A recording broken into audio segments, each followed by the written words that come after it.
Hello, YouTube. I've been wanting to make videos like this for a long time. I didn't really know the best format to do them and how to convey the information correctly, but I think we are here. I think I figured out how I want to do these videos, and I hope that you guys get some value from them.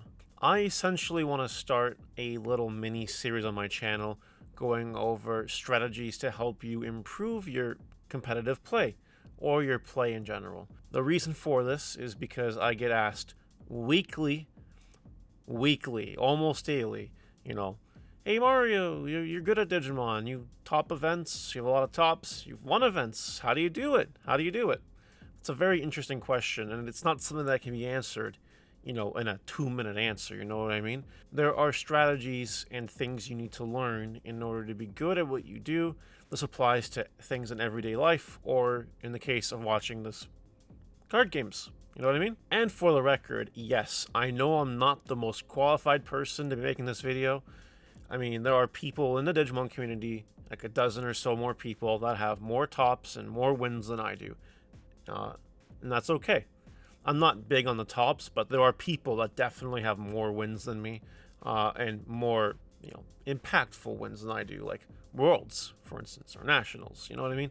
So I'm not going to say that I'm the best person for the job. However, I think in terms of the audience that'll be watching this video, 99.9% of you probably haven't won a Bandai tournament. Maybe you've topped one, maybe you haven't.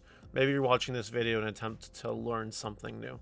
Or maybe you'll be watching this whole series in an attempt to kind of, refocus your game, so to speak. And that's what this series is going to be about. And I want to start off with one of card games' most integral excuses. You cannot have a card game, a trading card game, without the following excuse: you won 'cause I bricked. You know what I mean? So I thought we would dive right into bricking. I'm going to give a few quick pointers about bricking, but then we're actually going to go over the table and give you examples with 3 decks you will see in the EX3 format, and maybe how you can out-brick your brick, if you know what I mean by that, how you can play through your brick. If you guys like this content and you want to see more of informational videos like this, please like the video, comment, let me know what you think, and subscribe to the notification bell to smash potatoes. That way you know when all these amazing Digimon videos go live. Just a few quick points about bricking before we go over to the table and do some brick hands. Number 1, sometimes it is true. Sometimes you do brick so bad that you cannot play the game, and because Digimon is faster than it was back in BT1 and whatever, you could die in 3 or 4 turns. You definitely could. And if you brick and you just cannot outplay the brick fast enough, then yes, unfortunately that happens, and sometimes there is nothing you can do about it. But I know for a fact, I've seen it in person, online, all over the place, where people say, oh, I bricked. But you look at their hand, and you're looking at their hand like, okay, but you could have done some stuff to play out of this. You kind of poorly played what hand you were given. There were things you could have done to strategically maybe impact you a little bit better. You know what I mean? When you're learning to become better at anything, and in this case card games, you have to take everything you do and everything that happens under a micro-analytical lens. You have to look at your brick hand, and you have to be able to evaluate, okay, this is how I played the brick hand, and I lost. Was there a better way to play this brick hand? Retrospectively, you might discover something that you didn't notice in the heat of the moment of your game. That's why, we recommend playtesting. And when I do playtesting, by the way, no mulligans, none of that shit. You play the hand you're given. Why? Because if you are playing with mulligans, you can force yourself to mulligan a bad hand away. But then you never learn how to outplay those bad hands in order to make the experience a lot more valuable. Yes, there is some value to playing out proper hands and not brick hands and learning how the deck works. I'm saying that's perfectly fine. But you also have to hand yourself sometimes the worst possible hands and see what you can do about it. That's all I'm saying. It's very important to be able to do that. And the more you expose yourself, the more you just preemptively scoop or whatever before the game's over, you're actually hurting your growth. And I want to try to help your growth. So hopefully take this video and you take it to heart if you think you brick maybe more than you should. And that's it. Alright, that's all I wanted to say with my face here. Let's go over the table and let's play out some brick hands. Alright, the first deck I want to cover here is a deck that's going to be one of the top decks of the EX3 format, Metalgarurumon. As you can see here, we have in our hand, opening hand, and going first by the way, EX1 Metalgarurumon, Promo Garurumon, Garurumon X Antibody, Onmon X Antibody, and Wergar X Antibody. Those are the 5 cards we've drawn. Now, if you look at this hand, there are obviously some options that are completely off the table. You'll definitely won't play Omni X, you definitely won't play Metalgarurumon, so those are completely off. And you really shouldn't play this because you know you have this. Okay, so in that case, what do you think the best play is? You only have a few options. First option is you can pass and give your opponent 3. That's first option. Second option is you can hard play this and bring your opponent all the way to 8. And the theory behind that is you have a level 6 in hand, maybe you can go on Omni X and do something next turn. Alright, fine. Or, and option 3 by the way is the correct option, you can pay 4 and you can go ahead and play the Promo Garurumon. Now you might be asking yourself, why is that the correct option? Well, if you think about it, if you pass, give your opponent 3. Why not give your opponent 1 more memory and actually have a body on the field? You know, not a lot of decks in this format turn 1 can deal with a body, you know what I mean? It's one of the more safer plays you can do.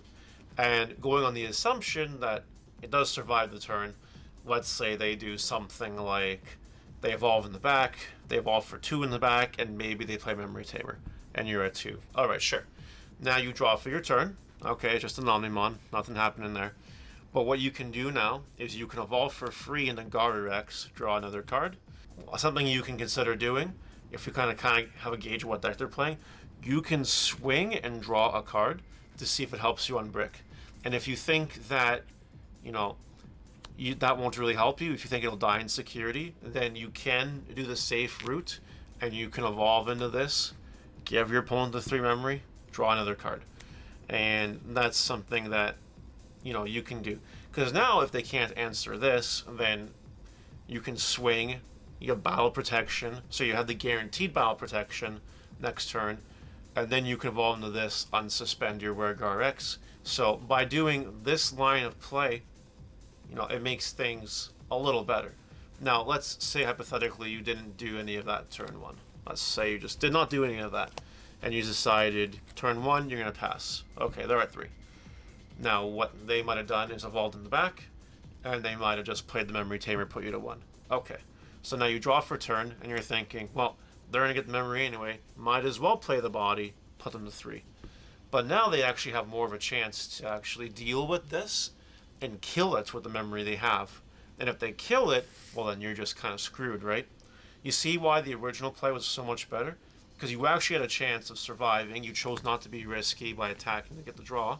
You decided just evolve and play it safe, and even though they had a Memory Tamer on the field, you know, it forces them to deal with it.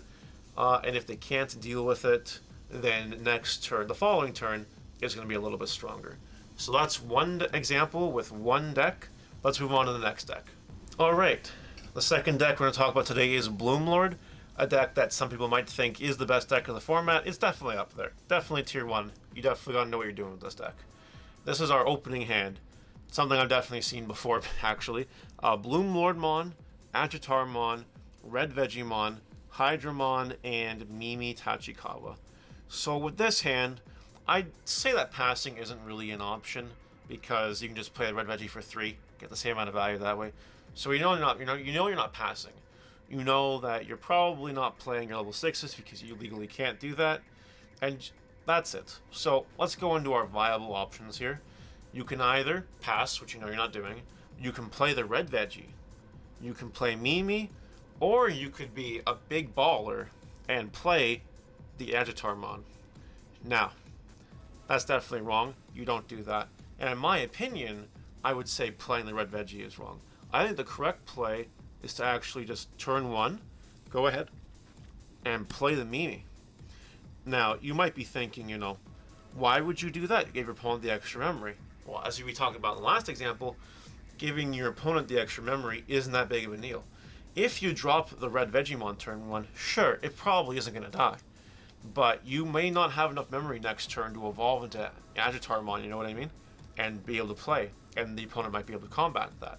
But by playing that, the Mimi, you're guaranteeing that you have enough memory so that when your opponent does their thing on their turn, now what you can do is actually play your deck a little bit, which is cool. So we're going to draw a card for turn. It's Sunflowermon. You know, whatever. Feels kind of bad. Can't do anything with it. Okay, whatever. So what we can do is hatch an egg, just in case we unbrick. You know, because this is card games, and sometimes we unbrick. We're going to drop the red veggie here for 3. Sure. All right, sounds good. Now, what are you going to do, though? You know what I mean? What's the correct play? Well, the correct play at this point in time is to just simply evolve into the Agitar, get your 3, and then you draw a card. So, assuming that the opponent cannot deal with this on turn 2, 7,000 is tough. They might not be able to deal with it. If they don't deal with it, you're going to combo off next turn. You're going to do a lot of crazy things, and that's pretty cool. If the opponent finds a way, let's say, to maybe attack your security, whatever, and deal with this body, okay, it's not the end of the world, because you did manage to unbrick yourself, kind of. So we can, like, draw for turn. You know, we can, depending on what you're playing against, maybe you evolve the Pomamon in the back, you draw a card. You can choose whether or not you want to, evolve this in the back or not, if you want to try to wait for turn or pass. Definitely awkward, because we are drawing our clunky pieces. You can definitely try to evolve into this and see what happens. Maybe you get lucky, maybe you don't. You don't really have any plays besides that. Fortunately, you keep breaking, you know what I mean? But again, that's assuming that the opponent was able to out this. Not an impossible assumption, but if they weren't able to out this for some reason, you were comboing off next turn. There's no chance in hell that you weren't, and that would have been pretty scary. So, all in all, this example is basically meant to show you, there's definitely ways you can do things in the Digimon card game. You have all these options available to you. Where's the Agitarmon? Just had it. Just had it. Goodness me. There you go. There's definitely multiple ways of doing things. Playing the Memory Tamer sometimes, usually most of the time, is the correct play, because it does ensure you never get choked anymore unless they kill your Tamer, and it can give you plays. And plays are pretty cool, right? With that, let's go to the last deck. Okay, we're on to the final deck here of the video. In the final deck, I left the most toxic deck for last, but this deck has a lot going for it. This deck, as you can tell by the Karukamiya, the Mimi Tachikawa, the Chaos Degradation, the Death Exmon, and the Flame Health Scythe. I'll spoil it for you. This is Security Control. This isn't like Ophani Loop or Mastermon or anything like that. This is meant to be pure Security Control. So one of the interesting draws about Security Control is you might look at this hand and you might say, well, crap, what a hand, you know what I mean? This is a very reactive hand for the most part. You have all these reactive cards. What do you do with this hand? There are multiple ways you can go about it. You see, one of the draws to Security Control of some people is that you can build whatever control cards you want in the deck, and your deck inherently doesn't work like most Digimon decks. Most Digimon decks, you're evolving in the back, you're building up, maybe you're hard playing Digimon, you're building some board presence with Digimon, you're trying to attack and deal big damage, and that's kind of the name of the game for most decks. But Security Control is an outlier. You can play the game basically however you want. So a hand that on the surface might look kind of gross, some Security Control players might think, this hand actually isn't that bad. And to be fair, we know these 3 cards aren't happening right now. You have 3 options. You can pass, you can play Mimi, or you can play Kari. In a turn 1 scenario, game 1 scenario at a tournament, if nobody knows what you're playing, what I would do, honestly, is just pass the turn. Now, you might say, well, that's foolish. You can play one of your Tamers. And some Security Control players might say that, absolutely, for sure. However, you're not giving the opponent any information whatsoever. They'll just think you bricked really, really hard. But you gave them no information, so they don't know what to do. They don't know what the optimal play is anymore, right? They don't know if you're playing a control deck at this point in time, or they don't know, what you're doing, basically. So we'll say the opponent's playing anything else. They evolve in the back, they play Memory Tamer, you're at 1. Okay, cool. Whatever.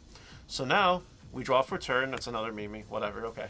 So at this point in time, we know they're going to get to 3 memory. No matter what you do, you still can't use your reactive cards. And playing Mimi gives the opponent way too much memory. At this point, I think it's a safe bet to play Memory Tamer and play the Kari Kamiya. That way, you're not getting choked anymore, and you're free to like continue on your day. I don't know why I'm having such difficulty. There we go. That's better.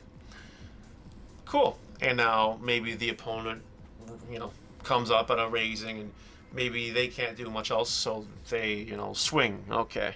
They get, Pillowmon. Very, very anti-meta card for the meta, eh? But, whatever. Maybe the rookie dies, whatever. And maybe they unplay something and play on a Tamer, whatever. There's many things they can do. Well, let's say that they put you to 3 because you have a Memory Tamer. Cool. Let's draw for a turn, see what we get. Got Calling from the Darkness. Not super ideal right now. So, we are drawing rather clunky, not gonna lie. But now you have multiple options. And that's the cool thing about security control. You play a deck full of options, and you have many options in the sense of you have many plays you could do right now, right? Like, for example, you could play 2 Mimis, maybe, and pass the turn. You could do that. Alternatively, if they're playing a deck that really gets crushed by Pillowmon, maybe something that likes to play things by card effects, perhaps, then maybe the play here is you play the Mimi, you go to 1, and maybe you just crack the Flame House Scythe now for 5, or to put in 5, you kill their rookie on board, you bring back Pillowmon, and you use Mimi to put the opponent at 4. It's 1 more memory than they'd usually get, but doing it this way, you killed their only on-board thing. We'll say they have 2 Tamers, because we agreed to that already.